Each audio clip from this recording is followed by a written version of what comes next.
Hi, everyone. Welcome back to another live Q&A here at Be Inspired Counseling and Consulting. We are really excited to be here today and hopefully provide some really good information for you that will help you, especially if you are the parent of a teen. So that is who we're going to be talking to today. So if you are a parent of a teen or you know someone who's a parent of a teen, please send them this and share it after we finish. Yeah, I'm gonna figure out what I'm saying here in a second. Send them to us. No. Yeah, share it because I think it's going to be really helpful because if anybody has ever parented teenagers, you know that this is not a job for the faint of heart, right? It's challenging. It has different things that come up that you could have never expected, and knowing how to navigate that can be hard. And so I am here today with EJ Babcock, who is one of our child and teen therapists here at Be Inspired Counseling and Consulting. And she is going to impart her pearls of wisdom to us today. And I'll chime in too, because I've also worked with teens for almost over a decade. And and even as parents of teenagers, it never ceases to amaze me the things that teenagers encounter. And so we really want you to help you navigate this, because parenting teenagers today is very different than being a teenager back in the day. Okay. We're not going to talk about when you grew up as a teenager, right? But a lot has changed in the past 10, 20, 30 years. Yeah, it was 20 years when I was a teenager. So, yeah. And parenting teens. So we're going to be talking today about how to support your teen through the struggle of growing up, because growing up is just like anything. You've heard growing pains, right? When you are growing, there is pains involved in that. When you're growing, even as an adult, if you're learning a new skill, there's typically pain involved in that. And so we want to give you some tools and tips of how to support your teen through their struggle of growing up. So EJ, tell me a little bit about maybe what you see are some of the biggest challenges that you find teens are facing today. Okay. So I, as a parent of 3 teenagers, they are all very different. And I see a lot of teenagers. There is a lot of anxiety that I see. A lot of parents feel like, there's a lot of mood changes, swings, there's a lot of attitudes. But probably what I often see is kids are brought to me because the parents have found something that's, to be honest, that's really scared them. And as a parent, it would scare me. Like they found, maybe a letter where they've talked about committing suicide, killing themselves. They are harming themselves, cutting behaviors, but they're also engaging in other unhealthy coping strategies, such as they may be using substances, drugs, maybe they're vaping now, they're using alcohol, and the parent really doesn't know what to do with that. And I think as a parent, our first instinct is, okay, I'm going to take everything away. I'm going to take your friends away. I'm going to take any freedoms that you have away. And to be honest, that hurts them more than it helps them. Not saying they can't be held accountable for some of the things they've done, but at that stage in their life, their friends are everything. Being out with friends and doing things, parents are not what they're living for at that age. And no. In fact, their biggest influence is their peers at this point in time. Yes. So when they take that away, when they take their phone away and they take, again, I'm not saying they can't be held accountable, but if you just take all of those things away and you're not having a conversation with them about what's going on or why maybe they're engaging in some of those risky behaviors or some of those unhealthy behaviors, then we're not really getting to the root of what's going on. Yeah. Well, and I want to kind of go back to what you had said, because recently we had the opportunity to be on Good Day Sin Law to talk about the opening of our new Natchitoches location. And also last month was Suicide Awareness Month. So we wanted to bring some information to the public about suicide and the feedback that I got from that, EJ, was people were so shocked about how it was such a leading cause of death Yes. for children and teens. And so if you didn't see that, the CDC says that for ages 10 to 14, I believe it is the second leading cause of death. Suicide is for that age group. Then for 15 to 24, maybe it was 14 to 24, but around that age is the third leading cause of death for teens and young adults. And so I want to go back to that comment real quick, because not that, teens struggling to grow up, right? All of them are dealing with suicidal ideations, but I would say that it is very normal for teenagers at some point in their teenage or young adulthood to have fleeting suicidal thoughts, which is what I mean is like, man, this is so hard. I wish I wasn't here anymore. Or I don't want to do this anymore. My life was over. Yeah. And as parents, you may have heard your teens say that, fleeting. But I do want to just pause real quick, because I know we're talking about supporting your teen through the struggle of growing up. So what would you suggest, EJ, parents do to maybe talk to their kids about suicide or ask them about this? Because I think this is a big thing, since it is such a leading cause of death for this age group. What would you suggest parents do if their child comes to them? Or what are some signs that parents should be on the lookout if their teen is struggling? What does that look like? Yeah. So, and I know you said this on Good Day Sin Law. It is okay to ask your child, are you having thoughts of wanting to hurt yourself? Are you having thoughts of wanting to kill yourself? When I do assessments and I ask that question, parents, I mean, you can just watch their bodies just kind of like tense up. And you said this on Good Day Sin Law, and I say this often to parents and to others, just because you ask that doesn't mean that puts that thought in their head. If that thought is in their head, that thought is in their head. Like, you haven't put it in there. What I always lead with, because I feel like teenagers and just kids in general, even some of the younger kids that I work with, they're scared to say yes. And so what I always tell them is I try to educate them as much as I can about the different parts of the brain and what controls what and things like that. And I know you and I are going to talk about that. But what I tell them is the brain's job is to keep us alive. The brain breathes without us having to think, oh, it's time for me to take a breath now. If we're hungry, we eat. If we're thirsty, we drink. That's our brain's job. When we get to a place where we are so depressed, we are so anxious, we are just really struggling, that our brain has the idea, well, you know what? We can't do this anymore. Maybe we need to hurt ourselves. Maybe, maybe it would be better if we weren't here anymore. Nobody really loves us. Nobody cares for us. So it's almost like when our brain turns against us, that's when we really, need to step in and put it, better coping strategies. Medication may need to be added during that time. Not always. So anytime you start seeing your teen withdrawing, some of it is, my child used to run and hug and love everybody. Now it's just like, would rather, me put nails in her eyes before she hugs me and all of that. But your child, be attuned to when your kids are little, when they're hungry, when they're thirsty and things like that. And I think a lot of times that attunement that we have with our child as they get older, there gets to be more and more distance.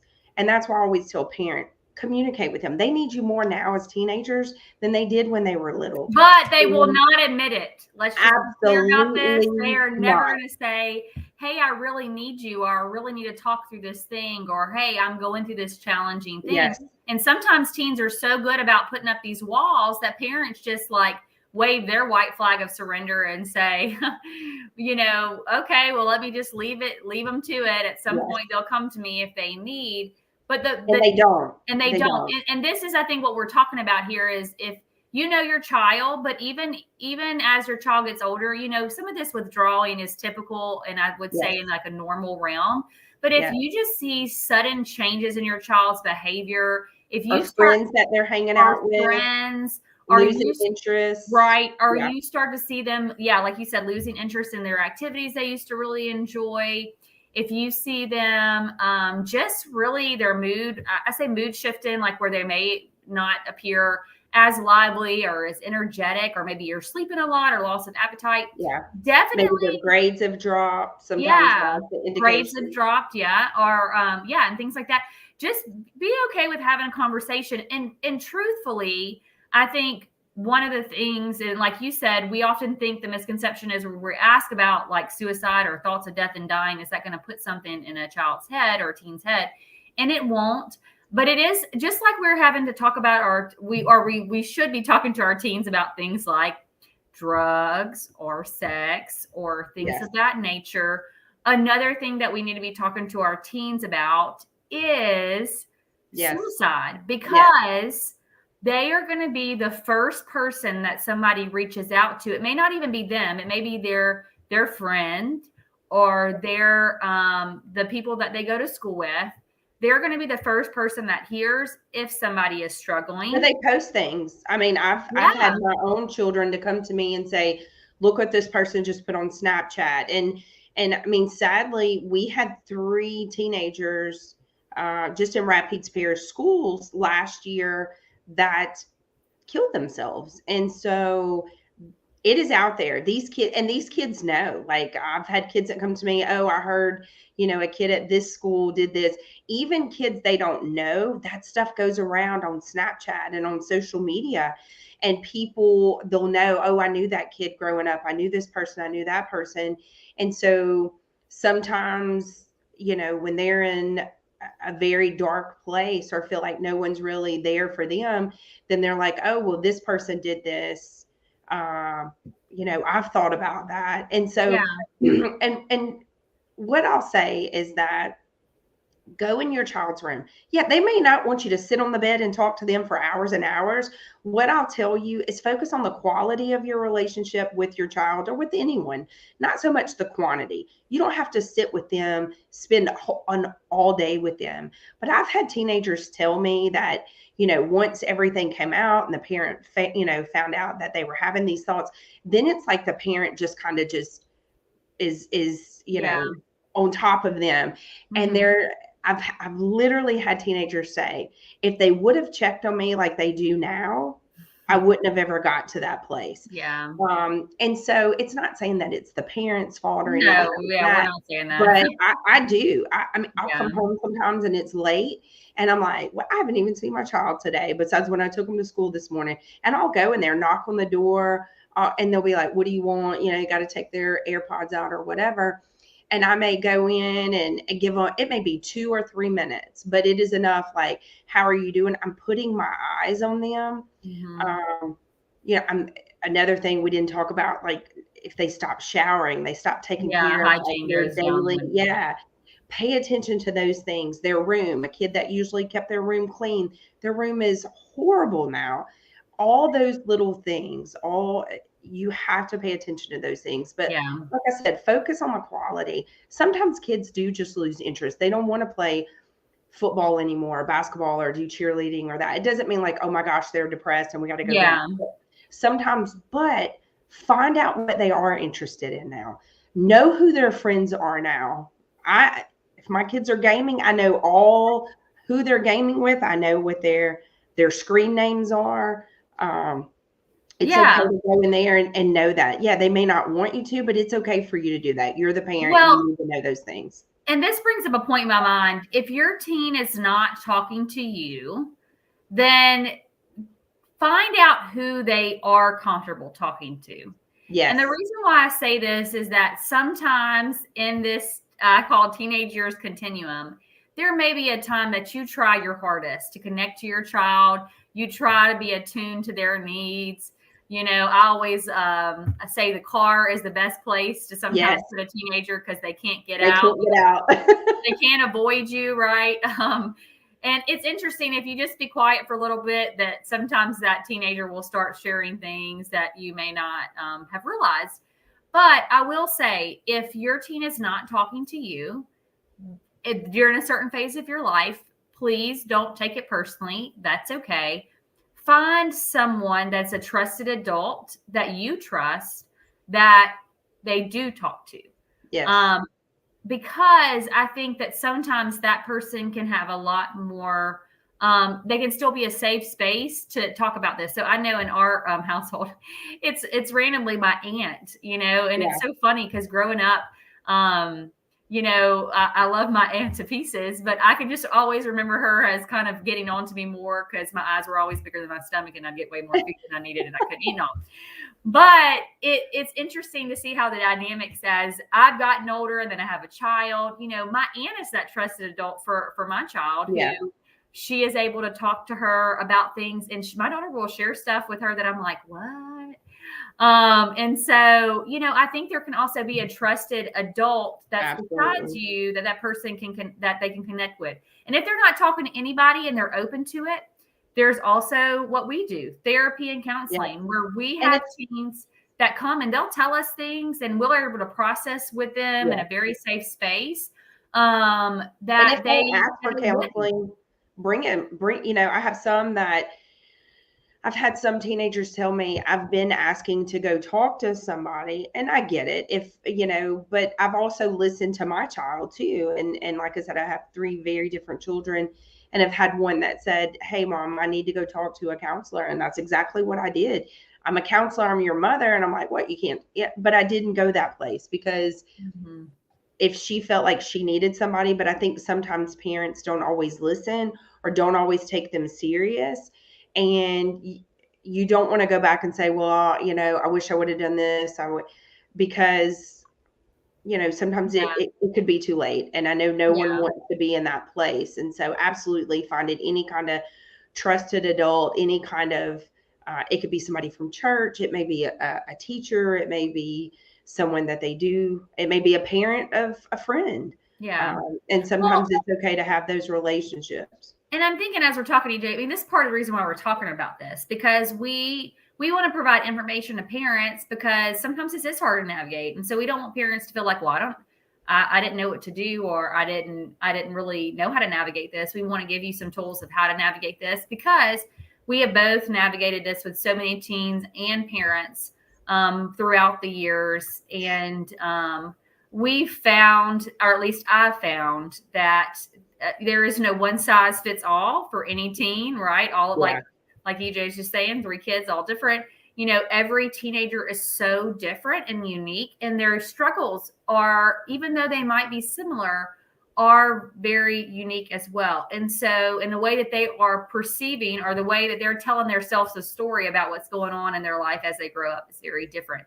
And so we just want to acknowledge that if you are a parent out there and you're like, look, I try some of this, or I don't know what to do, it's okay for you also to seek help yourself from a professional that has a lot of experience working with all kinds of teens to say, maybe to figure out what the next best step is for you and as a parent, because nobody gives us parenting manuals. I know I didn't get one coming out of the hospital.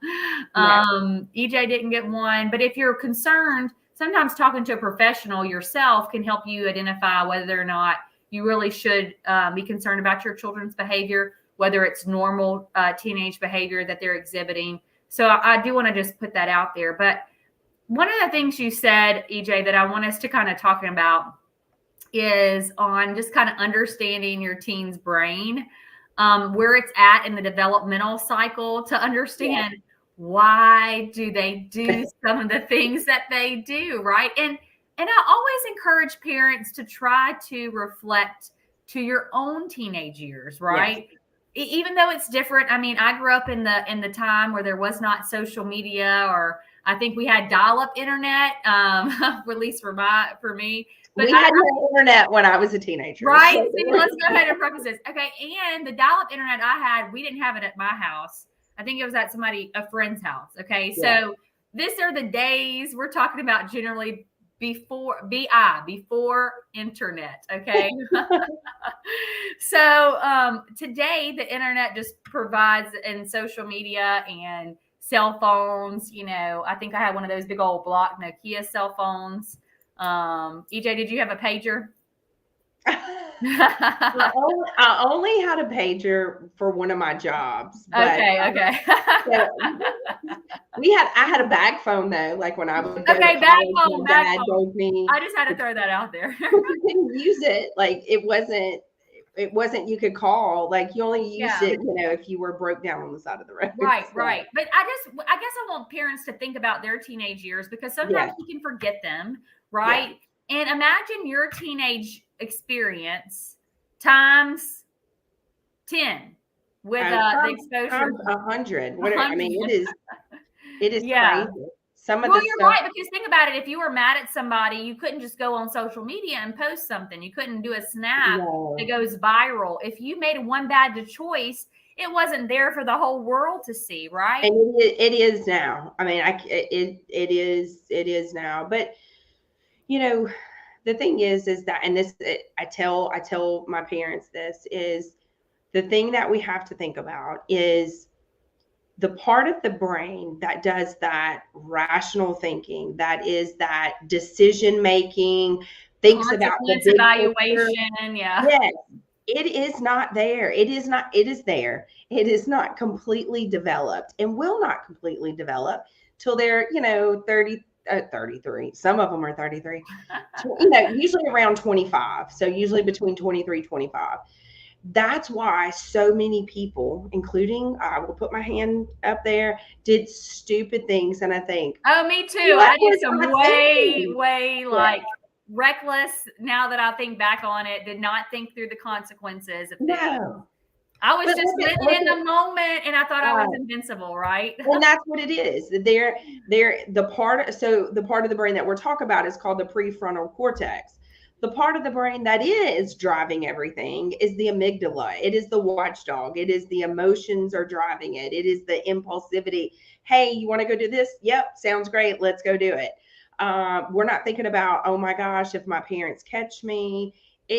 They know, like, oh, if I get caught, they know that it might not be the best decision, but that's not what's driving that. We're Yeah. not doing the pros and the cons and trying to figure it out what's happening. And so what happens is these kids do something and we're just like, what were you thinking? They weren't thinking. So our rational part of our brain, our prefrontal cortex is trying to rationalize with this child whose part of their brain is not doing that. Mm-hmm. And so that's where I don't feel like they understand. They're not getting it because after a while, when you're just going on and on and on about what they did, and then you bring up this thing that happened 3 months ago and that's over. What happened in the past is over for them. And so that's where we get stuck. And then that's when I think parents really, really start struggling. Yeah. And the child starts struggling because they feel like the parents aren't listening to them. And I was kind of telling you earlier, there was a thing that I found one time, or I saw it, and it was written by a lady, and it's signed like, signed your teen. And it talks about that. It talks about what we can do. And it was labeled, please stick with me. Don't give up on me. I'm going to do stupid things, but please just continue to stick with me. And so some of the things it talks about is, model adulting, model what's the correct behavior. If you don't want your child drinking and doing some of the things that you've caught them doing, but yet you're doing those things, it's not, yeah, you're an adult, you can do what you want to do, but model what's the appropriate thing. Let them know, yeah, drinking and stuff, this is what it can do. This is, if you have alcoholism that runs in your family, if you have mental health issues that run in your family, we've always been very open in our family about things that, either my side or my husband's side of the family struggles with. And a lot of kids don't know that. A lot of kids don't Yeah. know. And so what happens is they get out there and they're doing, normal teenage stuff, and they may go to a party and there's drinking, but then that drinking turns into, wow, I felt really great. I felt like everything. So then it becomes a coping mechanism, and that's what we don't want. So we definitely Yeah. have to make sure that we're modeling what is the appropriate behavior. But when they do mess up, or we mess up, model, what you do because I think oftentimes we think we're the parent, and if we lose our temper, we can't say I'm sorry, or I should have handled that better. But we have to model that, because that's going to help that child. We absolutely do. And what I'm thinking about as you're talking about this is, I think gone are the days, okay, when you can say, do what I say, not what I do. Like that, I just think that gone are the days for that, right? Like whenever you have a teenager, now they have so much access. I can think about if you used to live in a rural community, right? And everybody said, hey, do this, right? Then you might be likely to believe and do what they said, right? Because everybody is having the same consensus.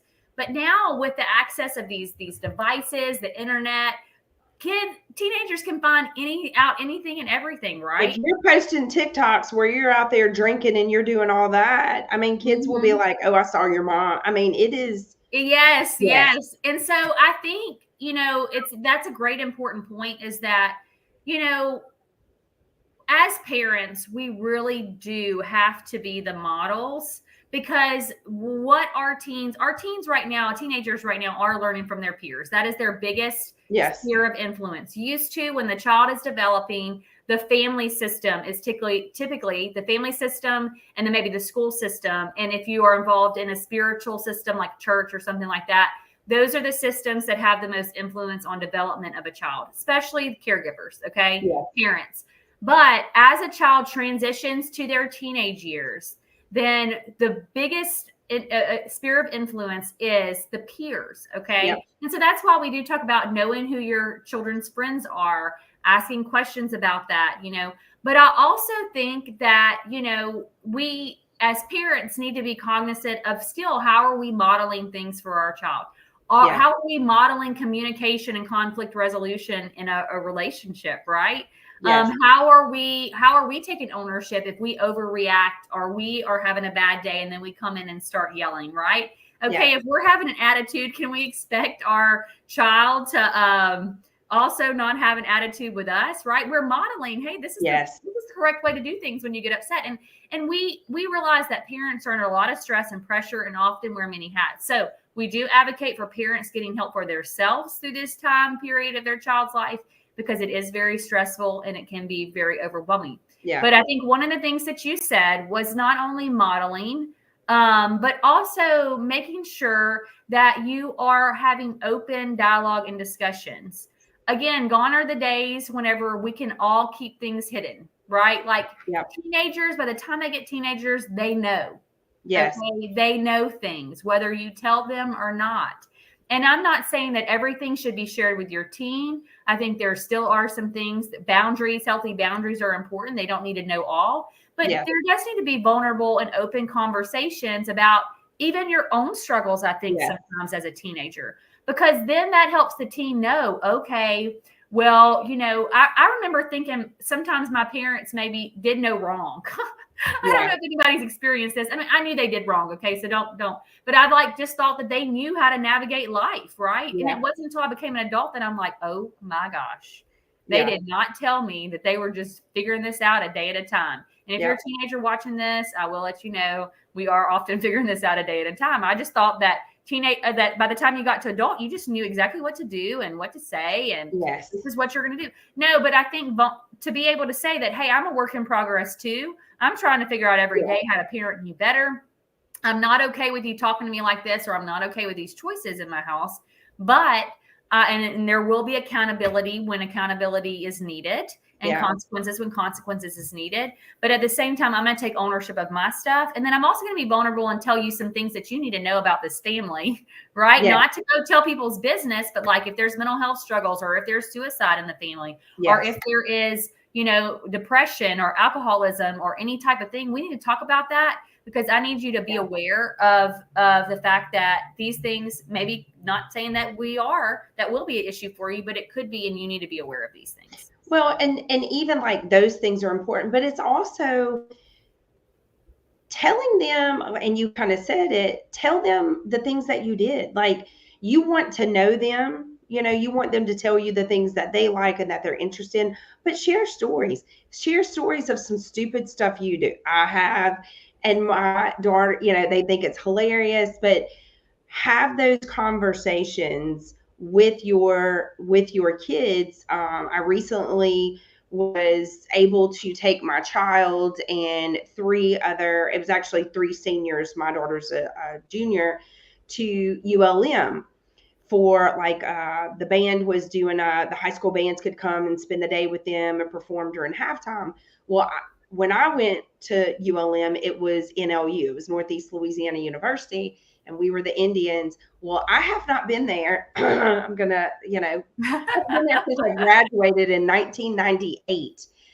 And it was one of those where, I'm going through where they're tailgating and going through the campus, and the campus has changed. And it was just it was surreal. And then I'm sitting in the stadium and I text my friend and I was like, oh my God, this is so weird to be back here with my child. Like last time I was there, I was probably partying in tailgating, and I don't even know if I remember the football game. But it was I shared that with her. I told her, oh, we used to do this here and do this here. And of course, the other 3 kids just had to hear it too. But I mean, they were all, asking me questions. Well, what did y'all do this? I remember her boyfriend was like, well, did they have a mall when you were? I was like, I'm not that old. Yes, there was a mall. Having those conversations, tell your kids about you. But you also, a big thing is you have to let them figure it out themselves. Yes. That's the hardest thing as a parent. Give them a leash. You're not out there taking the leash off and go have fun and do what you need to do. Yeah, this is not all you can do everything, right? There does need to be some healthy boundaries and parameters. Those leashes that you can control how far it goes out. Those retractable ones. Yes, you want to do that. You want it because here's the thing. You have to tell them, this is the expectations I have for you. This is, again, I don't want you to drink. I don't want you to do these things. But if you do these things, I expect you to call me if you need me. We may have to talk about it. I'm not going to punish you. I had parents that did that. And I think it almost made me not want to do those things because, it was but I know so many that when you don't let them learn anything for themselves and you shelter them, they don't have phones. I'm not saying you got to give everybody social media, but you've got to trust them till you can't trust them. Yeah. You can't put all of these walls up and think that they're not going to get around them when you've never given them a chance to see how can they navigate that if they're out there. Do internet safety with them, do social media safety with them, do what sexting, talk to them. We may need to do a whole nother thing on that, because I do know that parents, there's sometimes a gap between because you never had to do internet safety growing up, how do you talk to your kids about being safe on the internet? Because that is a whole nother thing, but we'll have to come back for a part 2. Oh, yeah. Yeah, because it is. Because I can't tell you how many they send a picture of themselves or somebody sends a picture and I'm like, that's child pornography. And they're like, what? I'm like, you're a child. You're sending inappropriate picture. But again, that's a whole other thing. Yeah. But you have to let them experience things. And if they do wrong, yes, set consequences, hold them accountable. And I think that sometimes, it's not I think, I know, because I see so many teenagers. I know that sometimes parents don't know how to balance because their peers are everything to them. Mm-hmm. And so they ground them. They take their phone. If they're driving, they take their vehicle away. You can't go hang out with your friends. You can't do these things. And then the kid's like, oh, well, if you take all those things from me, then I might as well not live. Life's not worth living. Mm-hmm. And it really is. But if you say, here's what I expect, this is the consequences if you do that, you're not taking these things forever. Because I have some that will be take their phone away. And when am I getting it back? Well, whenever I feel like you deserve it. Yeah. And I'll be honest, you can't. There needs to be an awareness of, this is the reason why, this is the reason why, this very clear communication of, this is the reason why I'm taking this away. And here is what you can do to be able over time, either to expect it back or to be able to regain the trust where you're able to have that thing back again. Yeah. Because it loses its effectiveness. Once you take that phone away and you don't tell them. And when they become hopeless, that's dangerous, right? Yeah. When a teen becomes hopeless, we talk about that, understanding the teen's brain. part of that decision making. That's the reason why I personally believe the leading cause of death is so high for suicidality for this age group, right? Between the second and third, depending on what age they are, is because the impulsiveness of like, I feel hopeless, then it's almost like that decision-making part of the brain is not fully developed. So there's not this thought process of like, at some point this will end. When something happens in a teen's life, they feel like it is the end of the world. Yeah. Whether it's a breakup, whether it's this thing happened, if they're a high achiever, if they don't do well on a test, that could be the end of the world, right? Yes. I mean, there's a lot of things that could be the end of the world. When we know as adults, we've went through enough life experience to know that it feels like the end of the world, but it's not actually the end of the world. Yeah. The teen, they feel like it's the end of the world, and they believe that it actually is in the world. So, and that's what you're saying is like to be able to provide age appropriate consequences, which again, there's not a manual, but to be able to provide a light at the end of the tunnel of when they can expect to hopefully be able to either regain a privilege or to work towards regaining a privilege. Yeah. And if you say you're going to do something, then do it. Don't not do it, because then they're going to say, okay, well, this one time they took it away, this time they didn't. You never know. And they're smart. If you're not consistent and if you're not saying, hey, Absolutely. This is the boundary, this is what's going to happen if the boundary is violated, and you're not consistent in that follow through, then, they will figure that out and find a way to finagle. And that leads to parents need to be on the same page. The same page with things. But, kind of some of the stuff you were talking about is we have to help these kids with perspective.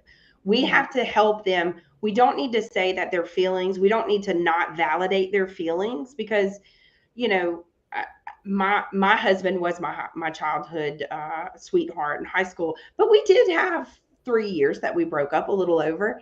And oh my gosh, it was the end of the world for me. I mean, this was the person I've been with for 3 years. And so when I have teenagers that come to me and they've been, and the parents like, oh, well, but that's their first teenage love. And it's like, we have to teach them that we have to validate their feelings, but we also have to, like you said earlier, help them with perspective, help them to understand.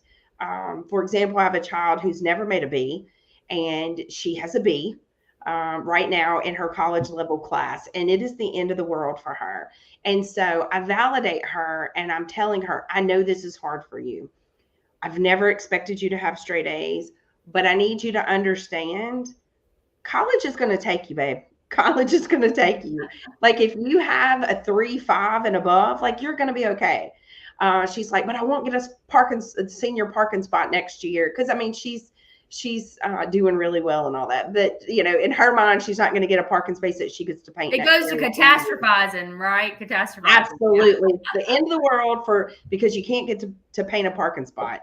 But sometimes, but sometimes we have to help put things in perspective, but we also have, go ahead. Well, I was just going to say, one of the very important parts I just want to reiterate very clearly is the validation of the feeling. Okay. Yes.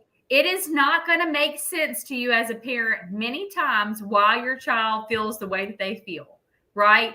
It's not going to make sense why they're having this really big emotional outburst over this thing that to you seems very tiny. But I do think that validation of feelings, just like for us, I mean, I don't know about you, AJ, but if anybody ever tells me like, I don't know why you feel that way, you're being dramatic, like, I don't respond well to that. Yeah. So I do think to make sure that it may not make sense to you, but to validate your child's feelings, validation of feelings goes a long ways for a lot of people. Yeah. And so being able to do that. But I know you were about to say something else too. Yeah. I mean, you can validate their feelings and also tell them, remind them that this will get better. Like, tell them, I promise you it'll get better day by day. But and you can validate a feeling and still give a consequence for a behavior. Absolutely. Right? So like if your child is angry and mad and destroying things or whatever, Like, you can validate the fact that, hey, it seems like you feel really angry right now, or you must be really upset right now, but we're not going to punch a hole in the wall, or we're not going to close the door, or we're not going to talk to in a disrespectful manner, right? Like, you can still give consequences for behavior while also validating the feeling. Yeah. Well, and we also, that article that I've talked about things, one of the things that, you know, it really talked about is our job as a parent is to keep our kids safe. So we do have to remind them of that. You know, there's been times my child's want to do something and I've said no and doesn't understand. Everybody else gets to go. Everybody else gets to go do stuff. But, you know, maybe it's a blessing and a curse, you know, all because I hear a lot of things because I do work with a lot of teenagers. I hear a lot of things and I know a lot of things and I know things that are going to happen and things that are in the works. And so sometimes, you know, I'm going to keep my child safe and I'm going to say, hey, yeah, you know, it's just not a good idea to go to this place because one, it's not in a safe area. And at the end of the day, I want to make sure that you're safe, or, you know, I don't know these people. I would prefer if you want them to come over to our house. Yeah, provide an alternative, I think, goes a long way. But yeah, it's hard to say no. And you have to say no to some things because you're right. Your job is to keep your child safe. But at the same time, hey, that thing isn't, but what about this, right? Absolutely. You want to build their yes bank up. You don't want to tell them no all the time. You know, kind of what we talked about earlier. You gotta let them experience things themselves. Because what is no calls all the time? What is no all the time calls, EJ? I want you to tell the people what no all the time causes. No all the time causes you to come in here and say, every time I tell them no, they have a meltdown. Well, and you know, the word that I was thinking is no all the time without an explanation. Yes. Causes rebellion. Okay. Absolutely. And that's where I think, you know, it is very hard. All of the stuff that we're talking about is not easy. We both know it. We personally know this and like it, and we know it from working with teens for a long time. But it is, you have to be able to, in a way, treat them as if they're almost an adult, but give them the boundaries that saying, then this is not okay. These are, because they have to learn how to make those decisions. And saying no all of the time. Now, yes, if your child's keeps on asking to go to an unsafe place, yeah, the answer is going to be heck no. And here's why. Or they want to do this thing that you're just like not aligned with. It's going to be heck no. And here's why. But compromises, like you said a while ago. Yeah, compromise that, but you can do this. And if not, then what is something you would be willing to do? That's okay. Yeah. To do that. But we have to, the thing that I think sometimes as parents that we struggle with is when our teens give us attitude and they seem like we're just the worst person in the world, sometimes we want to give that back. But we need to be kind to our kids. We need to be respectful of their feelings and their emotions. And we need to show them that we are listening to them, that we love them, that we enjoy being around them, even if their eyes have rolled a million times.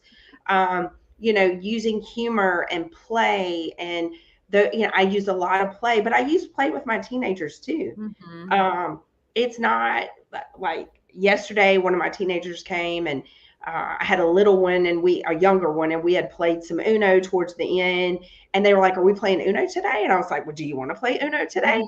And so it's just as important. They may not act like they care, but they do care. They do care. Want you to show up. They do want you to tell them that you love them. They do want you to give you those awkward hugs sometimes, and they're like, oh, what do you want? Get away. Like, you still need to show those emotions to them so that they know, because sometimes we tend to pull away because we don't know how to respond to them. Yeah. We think we're joking, and they look at us and they roll their eyes and then they say something smart to us. And then you're just like, okay, I didn't do anything. Why are you? And it may not. I mean, I may take my anger and frustration out somewhere else when it has absolutely nothing to do with that person. And so we just have to make sure that we're still we're still interacting with our child. We're still making sure that they know that we care and that we love them, and that we haven't put a wall up, not intentionally, but we did because we just don't want to deal with them today. Well, and what comes to mind is seeking to understand, right? As parents, a lot of times we don't always understand what our teen or our child is going through.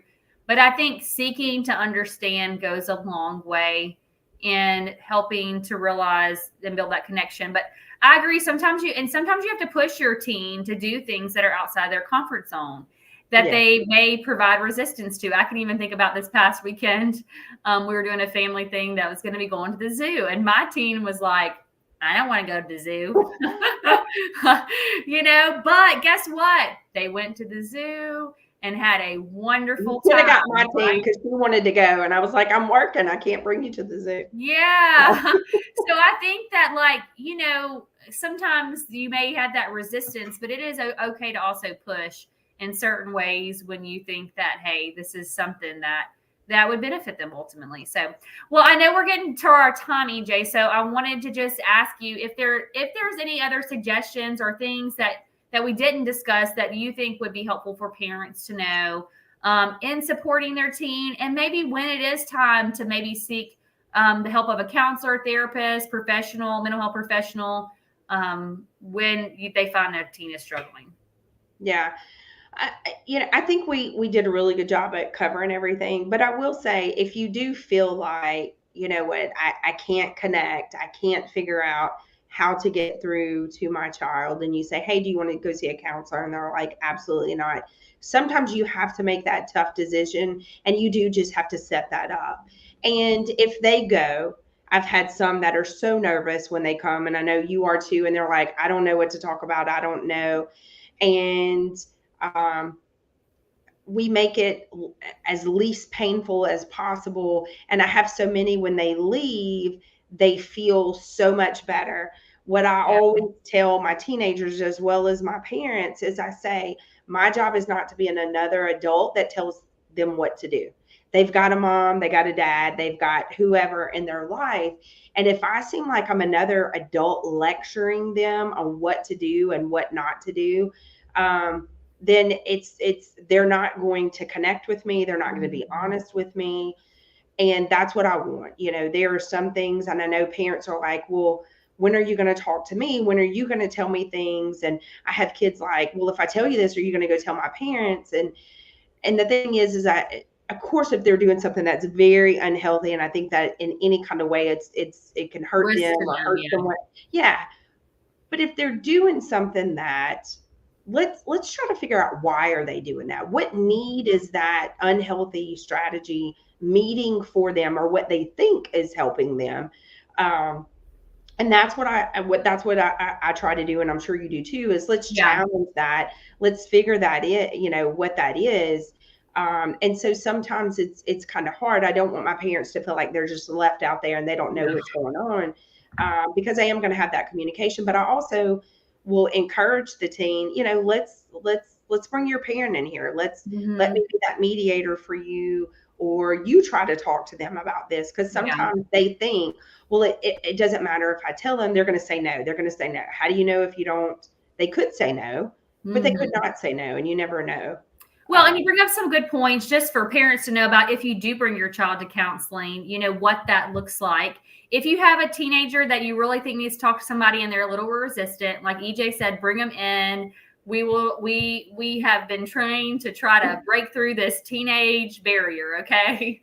And sometimes it takes a while. It does not happen overnight. I mean, if somebody was dragging me to a stranger, I wouldn't be super excited about it either, unless I really wanted to go talk. I think teenagers are, therapy looks a lot different in this new generation. So it's a little bit normalized, a little bit better, more than in the past. It used to be very stigmatized, and it still is stigmatized. So I'm like, you have to be really struggling to go talk to somebody, which is not true. That is not the case. So sometimes we have teenagers with just normal struggles of teenager. It's not some earth-shattering thing, and it's a really good thing for them to have that safe space to talk.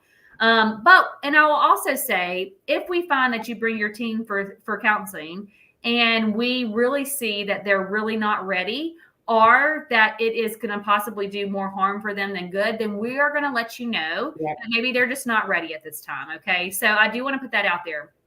But like EJ was saying, one of the things that we do want to do as therapists of teens is create a safe space where teens feel comfortable to share how they're feeling, how they're thinking, and how they're experiencing life in a safe space. And what that means is that we will keep a lot of what they tell us in confidence. And it's just like you, if you went to go talk to somebody as a parent about your thoughts and feelings and actions, and then as soon as we got done, I called your child in and told them everything that you just said, you probably wouldn't be too crazy about that, right? Yeah. Or your significant other or somebody in your life, right? Just so we do want to protect teens' privacy when they do come for therapy, but we do talk about what are the limitations of their privacy, right? Like EJ said, if we feel like they're at risk of harming themselves or are they engaging in some really risky behavior that we really think parents need to know, then we have the ability to almost in a way violate that confidentiality to be able to protect them and make sure that they stay safe, right? And I'm always honest with my teens. If I'm going to tell them, I'm not going to sneak behind them. I will tell them. And we do try to do that because we want to preserve the relationship. Yes. To say, hey, we tell them this when they come in. Here's the limits of confidentiality. In the event that I need to violate this, we're going to talk about it, and I'm going to have to tell your parent. Or what I know, would you probably do the same thing as me, is a lot of times what I do is I encourage, like you said, let's tell the parent together, or you can tell the parent. But we do often encourage our teens. We will give parents generalized information of like, this are the things that we're working on generally. And here's some things that you can do to help support your teen in this. But what we do is often with teens, especially teens versus children, we do encourage them, especially if they have a really good relationship with one of their parents or both parents, to be able to sometimes talk about what they did talk about in counseling for their session. And so I'm glad that you kind of went through that, because I do think sometimes parents are like, well, hey, I want to bring my child, but I don't know how this is going to go. Are y'all going to tell me anything? Are you going to give me some feedback and suggestions? Like, how is that going to look? So we'll take some clarity. Yeah. And it's definitely different. I mean, that intake, usually the parent comes in, I may get some history stuff, but then I'll ask the parent to step out. Sometimes the child may want the parent in here the whole time, but we've had that too. Yeah. We just kind of go from there. And I have some that want the parent to be in there so they can just kind of openly talk about what's going on, because they don't, I don't know, they feel like it's just safer, like you talked about. It's just a really safe place. And you can always, just to give a plug, we have an amazing website. I had somebody tell me actually where I used to work, and they were like, we were looking at your website. Yeah, it's pretty impressive. And but sometimes it helps to see, especially this generation, they are so connected to the internet and social media and those things. And so if you can say, hey, this is where I'm taking you, and they can watch a video, they can see who they're going to see. I know with some of my little kids, like I've had one, you don't look the same as you did on the internet. I was like, well, hopefully I look younger, but but that is a good point. If your teen is kind of whatever, get them to look at the website. I will also say this. They're doing this for a while. I want to tell you what not to do. Do not bring, if you're coming to bring your teen, or if it's whether it's us or for therapy anywhere, right? Do not bring them and not tell them where you're going. That never works well. It never works well. It's good to say, hey, I want you to know, so that they can prepare in their mind, because you're right. I mean, they have their own anxieties sometimes, or fears or whatever. So it is good if it's a collaborative process, if you can make it a collaborative process.